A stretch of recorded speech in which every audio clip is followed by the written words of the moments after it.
Malam itu, Istana Merdeka terasa lebih tegang dari biasanya. Presiden Prabowo Subianto duduk di kursinya, wajahnya tak menunjukkan ekspresi, tapi matanya menyiratkan kemarahan yang mendidih. Di hadapannya, para petinggi militer dan intelijen melaporkan perkembangan terbaru, Malaysia kembali menantang Indonesia. Kali ini, mereka bukan hanya melecehkan batas wilayah, tetapi juga berani menyombongkan diri di forum internasional, mengklaim bahwa Indonesia bukan ancaman bagi mereka. Lapor, Pak. Pasukan Malaysia semakin provokatif di perbatasan. Mereka mengerahkan kapal perang di Natuna dan mulai mempersiapkan latihan militer yang seakan-akan menargetkan kita, ujar seorang jenderal dengan wajah serius. Ruangan menjadi hening. Prabowo menghela napas berat, lalu mengepalkan tangannya di atas meja.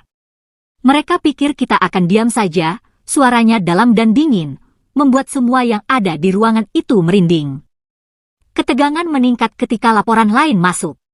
Sejumlah nelayan Indonesia di perairan Natuna telah diintimidasi oleh kapal patroli Malaysia. Tidak hanya itu, seorang anggota TNI yang sedang melakukan pemantauan di perbatasan dilaporkan hilang.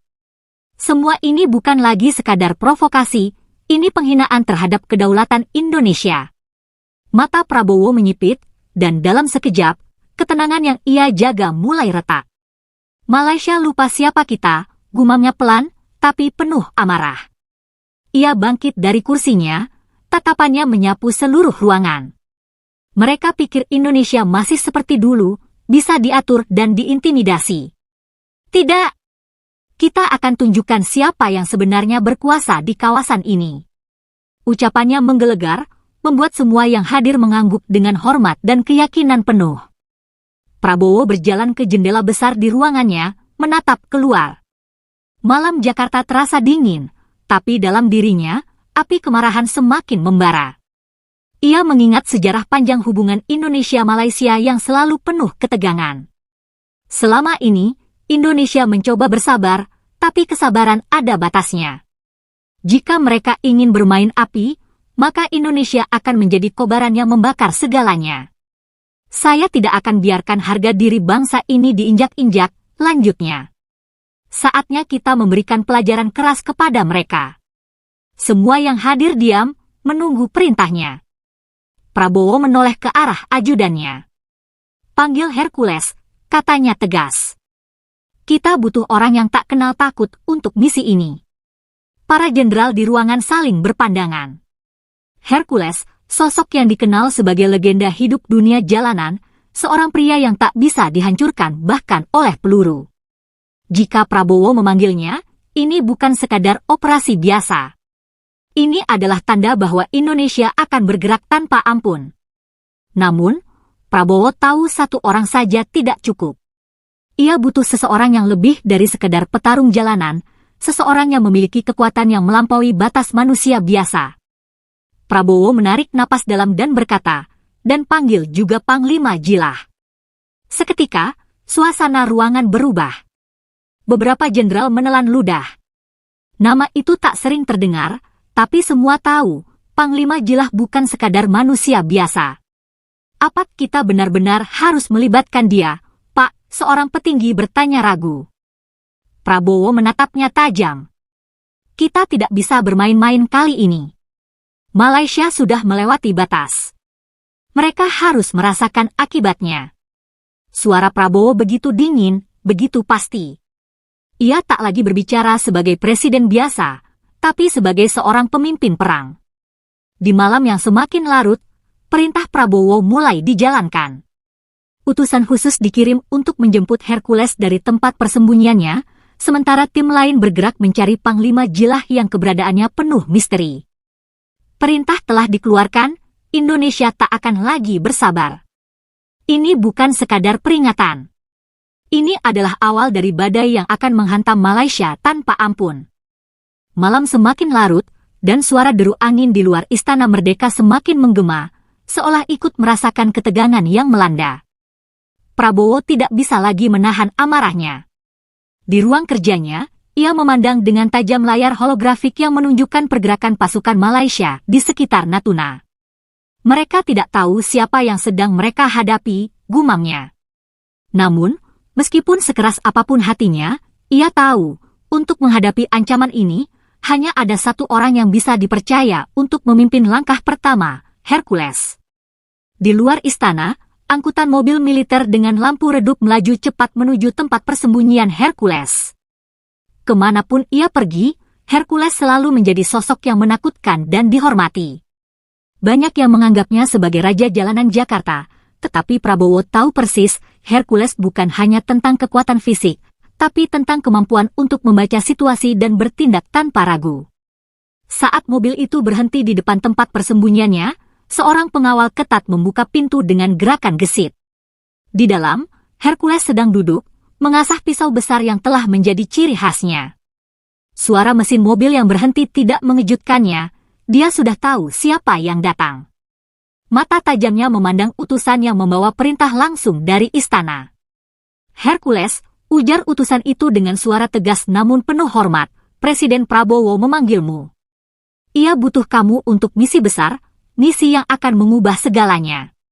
Hercules menatapnya sesaat, mengukur setiap kata yang diucapkan. Namun, keheningan itu tidak berlangsung lama. Ia berdiri dan menyimpan pisaunya ke tempat penyimpanan di sampingnya, menunjukkan bahwa ia siap untuk apapun. Saya tahu apa yang kau maksud, jawab Hercules, suaranya dalam dan penuh wibawa. Jadi, itu tentang Malaysia, kan? Mereka terlalu berani menantang kita. Ya, jawab utusan tersebut, Presiden memerintahkan agar kita bergerak cepat. Malaysia sudah melewati batas. Hercules berjalan ke arah lemari baja, mengambil seragam tempur hitam yang sudah dikenalnya. Saya tidak pernah menunggu lama. Jika mereka ingin perang, kita beri mereka perang, katanya, suara baja penuh amarah. Tapi kita bukan hanya sekadar pasukan biasa. Kita akan kirimkan pesan yang mereka tak akan pernah lupakan. Di dalam mobil yang sama, Prabowo menerima laporan bahwa Hercules sudah siap. Meskipun perasaan tidak sabar menyelimuti, Prabowo tahu bahwa setiap langkah harus diperhitungkan. Dalam dunia pertempuran, ketergesaan bisa menjadi kelemahan. Tapi hati Prabowo sudah dipenuhi dengan tekad, hari ini bukan tentang diplomasi atau tawar-menawar. Ini tentang melindungi tanah air, dan mereka yang mengancamnya harus tahu akibatnya. Di sebuah ruang tersembunyi di istana, Hercules memasuki ruangan pertemuan dengan langkah tegas. Prabowo menyambutnya dengan pandangan yang penuh hormat. Hercules, kita tidak bisa membiarkan mereka meremehkan kita. Kamu tahu apa yang harus dilakukan. Kita harus menghancurkan setiap ancaman yang datang ke Indonesia. Ini akan menjadi pelajaran berat bagi mereka, Hercules menjawab dengan suara yang dalam dan penuh perhitungan. Tidak ada yang bisa menandingi kita. Apapun yang mereka coba, kita akan hancurkan. Siapkan pasukan, Pak, kita akan bergerak malam ini. Dengan persiapan matang, langkah pertama dimulai. Hercules, dengan kemampuan luar biasa dan ketangguhannya, memimpin pasukan elit yang telah disiapkan. Mereka akan menyusup di balik garis musuh, menyiapkan serangan yang bisa menghancurkan sistem pertahanan Malaysia dari dalam. Sebuah pertempuran sengit akan segera dimulai, dan Indonesia akan membuktikan kepada dunia siapa yang sebenarnya berkuasa di kawasan ini.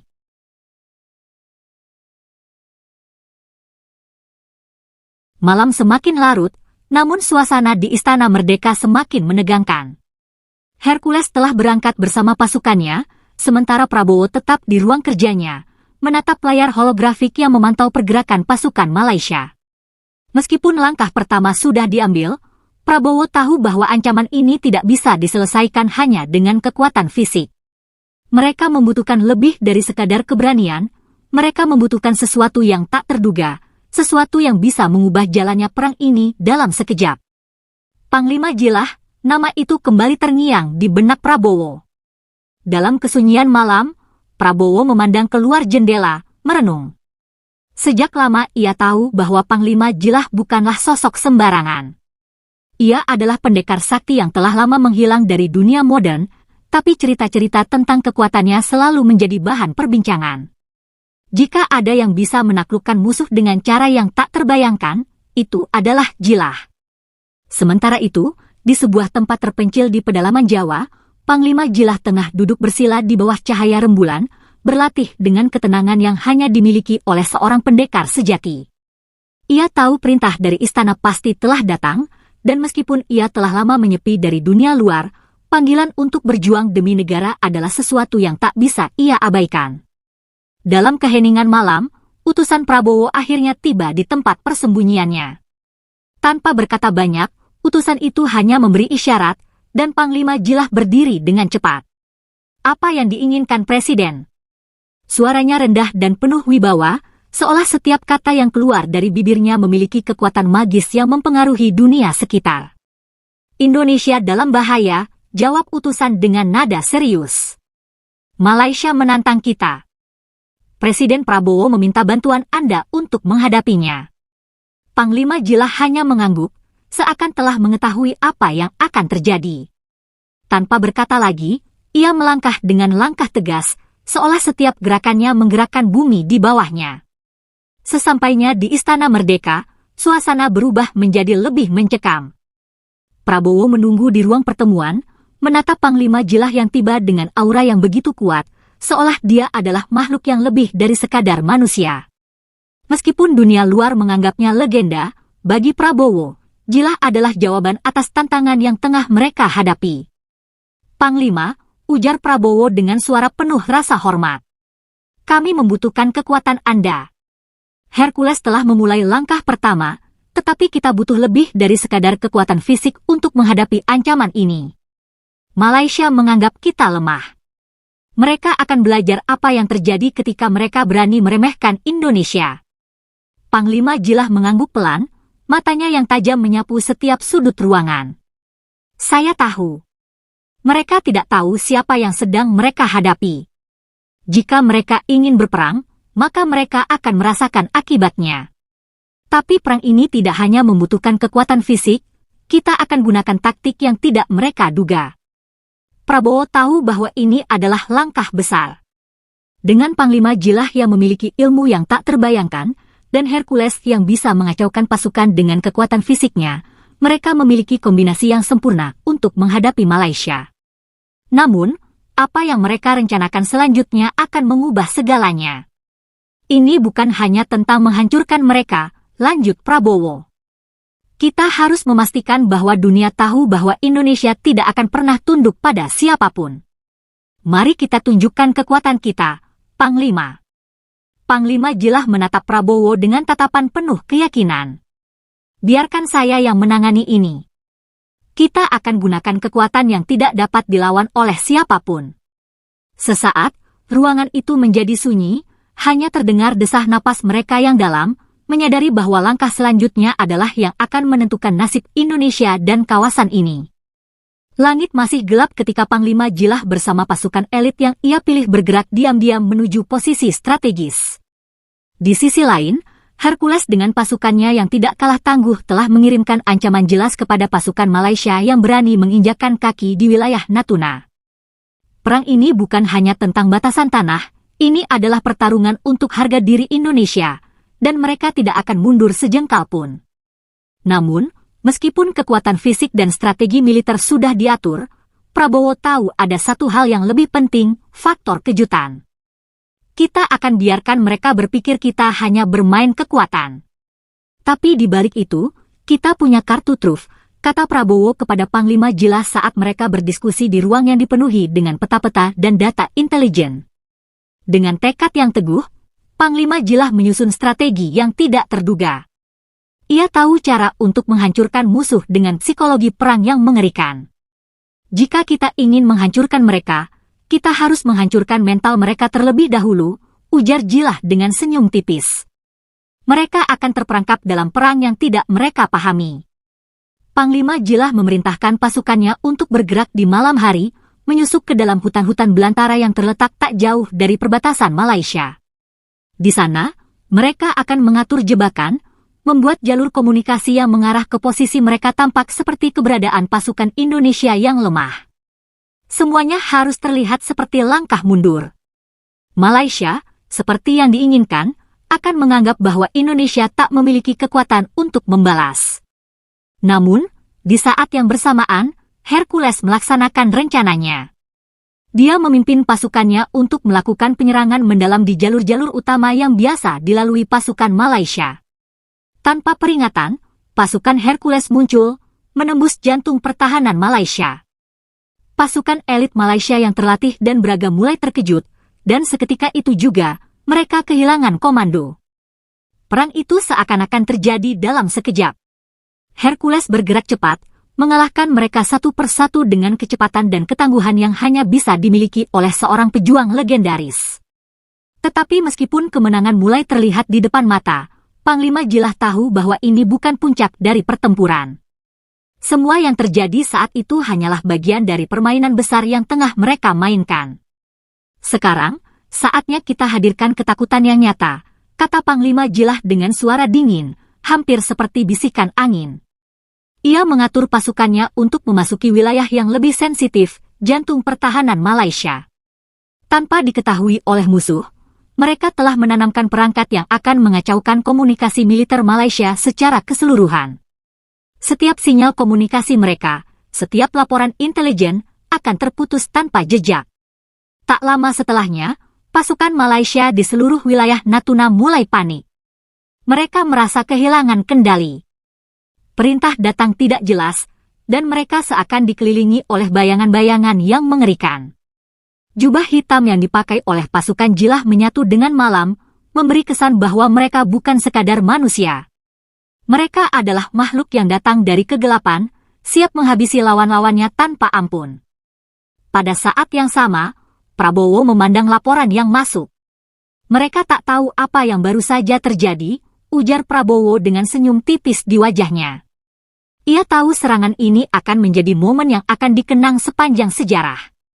Malaysia tidak akan mampu menghadapi serangan ini.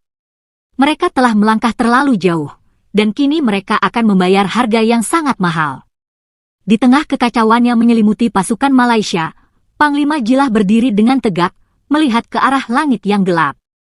Ini bukan hanya tentang kekuatan fisik, ini adalah tentang strategi yang tak bisa dipahami oleh mereka, katanya dengan yakin. Indonesia tidak akan pernah mundur.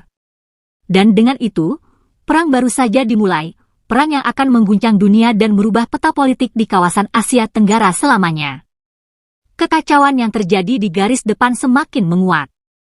Pasukan Malaysia yang terhimpit di berbagai titik mulai kehilangan arah. Namun, meskipun pasukan Hercules dan pasukan Jilah melancarkan serangan mendalam, mereka tahu bahwa pertempuran ini jauh dari selesai. Malaysia mungkin mulai terpecah, tetapi ancaman terbesar belum hilang. Ketegangan di hati Prabowo semakin terasa, menyadari bahwa perang ini belum mencapai klimaksnya. Di balik layar, Panglima Jilah mengatur langkah berikutnya dengan tenang. Ia tahu bahwa musuh yang terpecah hanya akan semakin berbahaya jika dibiarkan terus bergerak tanpa kontrol. Waktu kita akan datang, namun sekarang kita harus memanfaatkan waktu untuk menjerat mereka lebih dalam, katanya pada tim perencananya yang sudah setia mengikuti setiap jejak langkahnya. Jilah, dengan pemahaman mendalam tentang psikologi perang, merancang sebuah jebakan besar. Mereka menyebar berita palsu mengenai serangan besar yang akan dilakukan oleh pasukan Indonesia dari arah selatan. Tak lama setelah itu, berita itu menyebar luas, hingga mencapai telinga pasukan Malaysia yang terpisah. Mereka mulai berpikir bahwa pasukan Indonesia sedang berfokus untuk menguasai satu titik, sementara yang lainnya sedang diserang. Di titik inilah kejeniusan Jilah mulai menunjukkan hasilnya. Pasukan Malaysia yang kelelahan dan terpecah, berpikir bahwa mereka hanya memiliki satu musuh untuk ditaklukkan, mulai bergerak lebih jauh ke titik-titik tertentu yang ternyata merupakan jebakan yang mereka buat. Begitu mereka bergerak, kita akan mengunci mereka semua dalam satu serangan penuh, ujar Panglima Jilah, ekspresinya tetap tenang, namun jelas ada api yang menyala di dalam dirinya. Sementara itu, di dalam markas pertahanan Indonesia, Prabowo menerima laporan terbaru. Pasukan Malaysia yang terbagi dalam kelompok-kelompok kecil kini bergerak ke titik yang salah. Mereka masuk perangkap, kata Prabowo dengan senyum tipis. Ini adalah kesempatan kita. Dengan pasukan yang sudah siap, Prabowo memerintahkan pasukan elit untuk bergerak cepat, mengepung wilayah yang sebelumnya dianggap aman oleh pasukan Malaysia. Hercules, yang kini menjadi pemimpin lapangan di pusat pertempuran, berkomunikasi dengan Panglima Jilah untuk memulai gerakan akhir ini. Mereka tahu bahwa serangan balasan ini harus sempurna jika mereka ingin mengakhiri ancaman Malaysia sekali dan untuk selamanya. Di lapangan, kekacauan semakin meningkat. Pasukan Malaysia yang terperangkap dalam jebakan Jilah tidak tahu harus berbuat apa. Mereka berlari ke sana kemari, namun hanya semakin dikepung. Hercules memimpin serangan frontal yang mematikan, memukul mundur mereka dengan kecepatan yang tidak terduga. Jangan beri mereka waktu untuk bernapas, teriak Hercules melalui pengeras suara, membuat pasukan Indonesia semakin bersemangat. Namun, di saat yang sama, seorang perwira tinggi Malaysia di markas pusat mulai merasakan ada yang tidak beres. Ia memandang peta digital yang semakin kacau, dan segera menyadari bahwa mereka telah jatuh ke dalam permainan lawan. Kita terjebak, ujarnya dengan nada panik. Segera tarik pasukan dari titik tersebut. Tetapi sudah terlambat, Hercules dan pasukannya telah mengepung semua jalur keluar. Prabowo, yang memantau situasi dari jarak jauh, tahu bahwa mereka hanya tinggal selangkah lagi menuju kemenangan besar. Ini adalah titik balik, gumamnya, memandang layar yang menampilkan kekalahan telak pasukan Malaysia. Indonesia kini menunjukkan bahwa tidak ada yang boleh meremehkan kita. Saat pertempuran mencapai puncaknya, setiap pasukan Indonesia bergerak seperti mesin perang yang terkoordinasi, mengepung pasukan Malaysia dari semua sisi. Dengan langkah yang lebih pasti dan rasa tanggung jawab yang mengalir deras, Panglima Jilah berdiri, menatap medan perang yang telah mereka menangkan. Ini adalah perang yang akan dikenang oleh dunia, katanya, matanya menyala penuh kemenangan. Mereka telah tahu siapa yang mengendalikan kawasan ini. Ini baru permulaan. Pasukan Malaysia yang tersisa, kini terpojok dan tak berdaya, mulai menyerah satu persatu. Dan dengan itu, Indonesia mengukir kemenangan besar, tak hanya di medan perang, tetapi juga di hati dunia. Dunia terdiam saat berita tentang kekalahan besar pasukan Malaysia mulai tersebar. Media internasional gempar, melaporkan tentang kehebatan pasukan Indonesia yang dipimpin oleh Hercules dan Panglima Jilah. Tidak hanya tentang strategi militer yang brilian, tetapi juga tentang bagaimana Indonesia, yang selama ini dianggap negara berkembang, mampu mengalahkan salah satu kekuatan besar di Asia Tenggara dengan kecepatan dan ketepatan luar biasa.